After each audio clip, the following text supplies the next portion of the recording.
ఓం శ్రీ మాత్రే నమః. ఓం నమ శివాయ. హాయ్ అండి. కార్తీక మాసంలోని శుక్లపక్ష పౌర్ణమి రోజున కార్తీక పౌర్ణమి పండుగ జరుపుకుంటాము. ఈ రోజున స్నానం దానం ఇంకైతే ప్రత్యేక ప్రాముఖ్యత అయితే ఉందండి. మనకి 2024 సంవత్సరం నవంబర్ 15వ తేదీ అనగా శుక్రవారం రేపే అండి కార్తీక పౌర్ణమి. ఈరోజు సాయంత్రం స్వామివారికి పూజ ఎలా చేసుకోవాలి, పూజా సమయం ఏంటి, ఇంకా కార్తీక పౌర్ణమి నాడు పాటించవలసిన నియమాలు ఏంటి, ఇంకా ఈ రోజున ప్రత్యేకంగా 365 ఒత్తులు ఎలా వెలిగించాలి, ఎక్కడ వెలిగించాలి, ఎప్పుడు వెలిగించాలి అనే విషయాలు నేను ఈ వీడియోలో అయితే తెలియజేస్తాండి. కార్తీక మాసంలో వచ్చే పౌర్ణమి చాలా పవిత్రమైనది, ప్రత్యేకమైనదండి. దేవతల దీపావళిని కూడా కార్తీక పౌర్ణమి రోజున జరుపుకుంటారు. కార్తీక పౌర్ణమి రోజున శివుడు త్రిపురాసుడు అనే రాక్షసుడిని సంహరించినట్లు నమ్ముతారండి. త్రిపురాసుడిని పీడ విరగడైనందుకు దేవతలు స్వర్గమంతా దీపాలు వెలిగించారు. అది దేవతల దీపావళిగా రూపాంతరం చెందింది.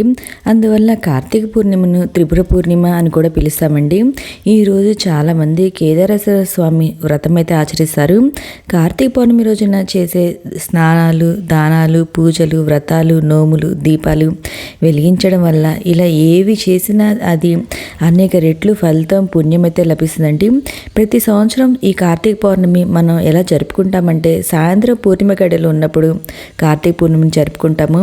అయితే ఈ 2024 సంవత్సరం నవంబర్ 15వ తేదీ సాయంత్రం మనకి ఈ గడిలు అయితే ఉన్నాయండి. పూజ కూడా మనం 15వ తేదీ సాయంత్రం చేయాలండి. ఏ సమయంలో చేయాలి, 360 ఒత్తులు ఏ సమయంలో వెలిగించాలి అనే విషయాలన్నీ కూడా ఒక వీడియోలో అయితే చేసేయండి. మీకు కావాలంటే ఒకసారి చూడండి. ఈ కార్తీక పౌర్ణమి రోజున చాలామంది కేదారేశ్వర నోములు అయితే ఆచరిస్తారండి. అయితే ఈ నోములు మన పెద్దలు ఎలా అయితే ఆచరిస్తారో అలా ఆచరించాలి. ఎవరు ఎన్ని రకాలుగా చెప్పినా సరే ఆ పద్ధతి అనేది మార్చకూడదండి. ఆనవాయితీ ఉన్న వాళ్ళు ఈ నోములు తప్పకుండా నోచుకోవాలి. మాకు నోములు ఏమీ లేవు అండి, కార్తీక పౌర్ణమి రోజు పూజ ఎలా చేసుకోవాలి అనే వారి కోసమే నేను ఈ వీడియో అయితే చేశాండి. శివకేశులకు ఇద్దరికీ అత్యంత ప్రీతికరమైన మాసం, ప్రీతికరమైన రోజు కార్తీక పౌర్ణమి అండి.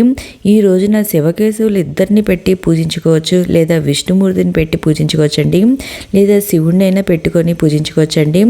అయితే ఈ పూజకి ఎక్కడ చేసుకోవాలంటే తులసి కోట దగ్గర చేసుకోవాలి అండి సాయంత్రం పూజ. లేదా మీకు తులసి కోట లేదు అనుకునే వాళ్ళు మనం దేవుడి మందిరంలో అయినా చేసుకోవచ్చు. 360 దీపం వెలిగించాలి ఈ పూజ చేసుకొని. ఈరోజు వెలిగిస్తే చాలా చాలా మంచి ఫలితాలు అయితే కలుగుతాయండి. తులసి కోట లేని వారు పూజా మందిరంలో అయినా లేదా బయట ఎక్కడైనా ఏదైనా బయట ఏదైనా ప్లేస్లో అయినా మీరు ఈ దీపం అయితే వెలిగించుకోవచ్చండి, ఈ పూజను చేసుకోవచ్చు. నేను ఇక్కడ పూజా మందిరంలో అయితే ఈ పూజ అయితే చేసుకుంటున్నాను అండి. మీకు తులసి కోట దగ్గరైనా మనం ఈ పూజ అయితే చేసుకోవచ్చు అండి. తులసి కోట ఉంటే లేదా పూజా మందిరంలో చేసుకోవచ్చు.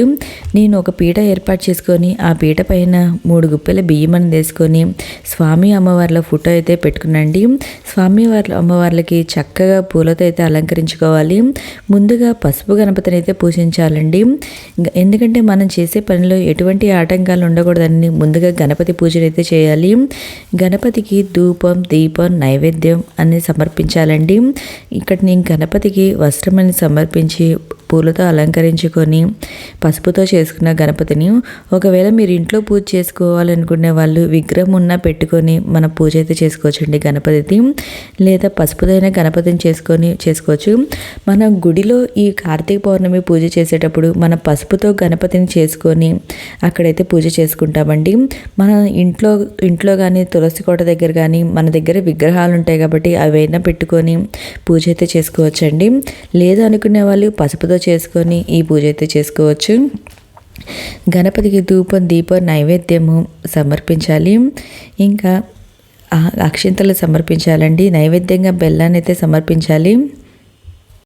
ఇంకా శివలింగం ఉంటే పూజలో పెట్టుకోండి, మీ దగ్గర ఉంటే పెట్టుకోండి, లేకపోతే లేదండి. చాలా మంచి ఫలితాలు అయితే కలుగుతాయండి. ఇంకా ఈ రోజున శివునికి అభిషేకం అనేది నిర్వహిస్తే చాలా మంచిదండి. ఉదయం వేళలో మీ దగ్గర శివలింగం ఉంటే ఇంట్లోనే శివునికి పంచామృతాలతో అభిషేకం అనేది చేసుకోండి. ఆ శివయ్యకి ఒక చెంబు నీళ్ళతో అభిషేకం చేసిన తరించిపోతారండి ఆ శివయ్య. అందుకని శివలింగం ఉంటే చేసుకోండి, లేకపోతే లేదు. నేను ఇక్కడ నా దగ్గర శివలింగం ఉంటే పూజలు అయితే పెట్టుకున్నాండి. శివలింగానికి కూడా వస్త్రము పూలు అయితే సమర్పించి మనం ఇంకా పూజను అయితే చేసుకోవాలండి.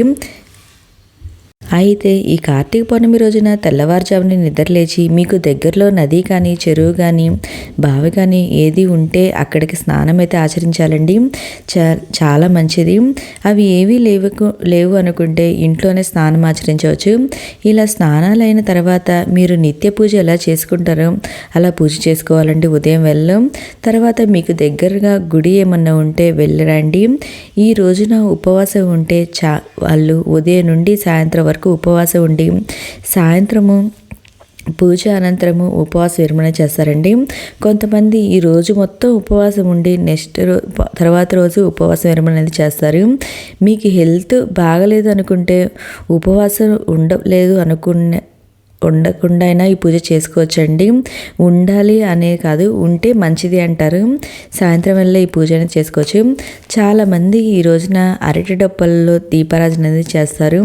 నాకైతే ఇక్కడ అరటి డొప్పలు అయితే దొరకలేదండి. ఇంకా ఈ రోజున స్వామివారికి ఎంతో ఇష్టమైన పిండి ప్రమిదలు కూడా వెలిగిస్తారండి. పిండి ప్రమిదలు వెలిగిస్తే చాలా మంచిది స్వామివారికి. ఇంకా మీ దగ్గర మీకు ఉసిరికాయలు ఏమైనా దొరికితే ఉసిరికాయల్లో అయినా ఈ దీపం అనేది వెలిగించుకోవచ్చు. ఈ దీపాలు అనేది శివాలయంలో వెలిగిస్తే చాలా చాలా మంచిదండి. లేదంటే తులసి కోట దగ్గరైనా వెలిగించవచ్చు, లేదా మనం పూజ చేసే పూజా మందిరంలో అయినా వెలిగించవచ్చు అండి.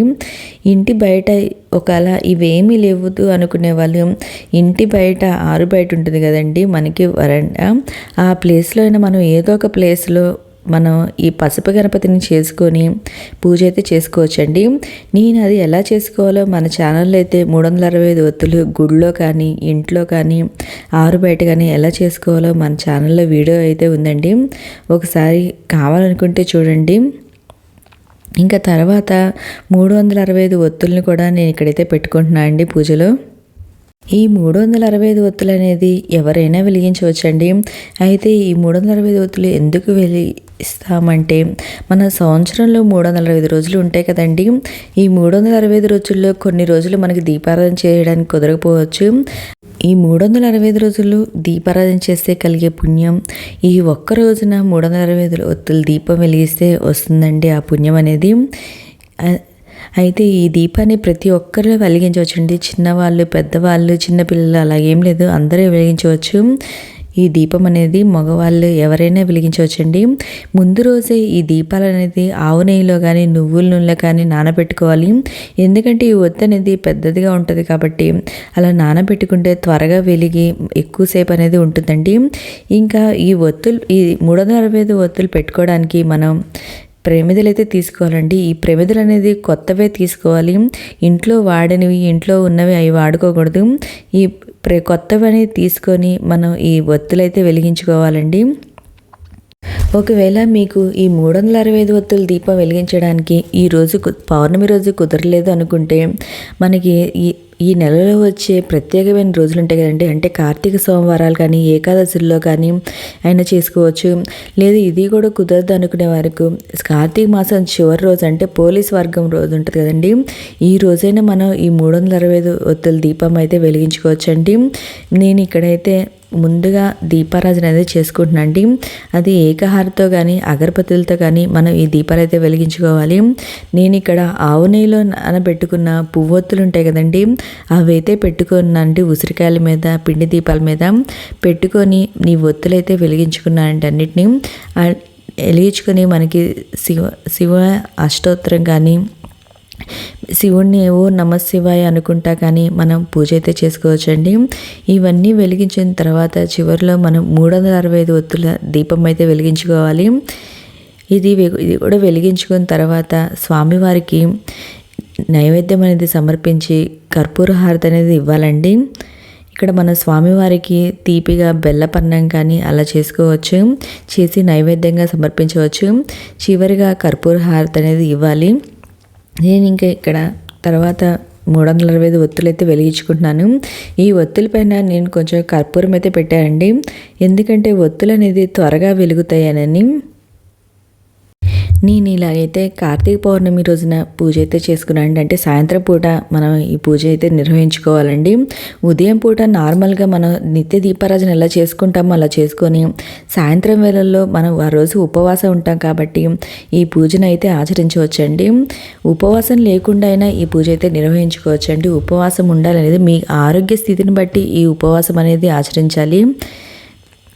ఇంకా నెక్స్ట్ ఇక్కడ 365 ఒత్తుల దీపం అయితే వెలిగించుకున్నా అండి.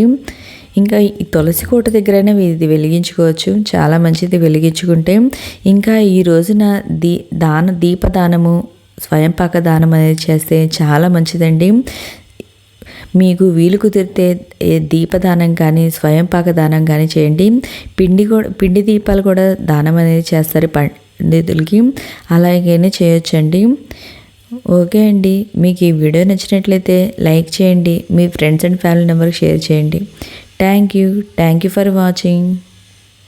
ఇంకా మీకు ఈ పూజకి సంబంధించి ఏమైనా సందేహాలు ఉంటే నా కామెంట్ బాక్స్లో కమెంట్ పెట్టండి. ప్రతి ఒక్కరికి రిప్లై అనేది ఇస్తాను. ఓకే అండి, థ్యాంక్ యూ.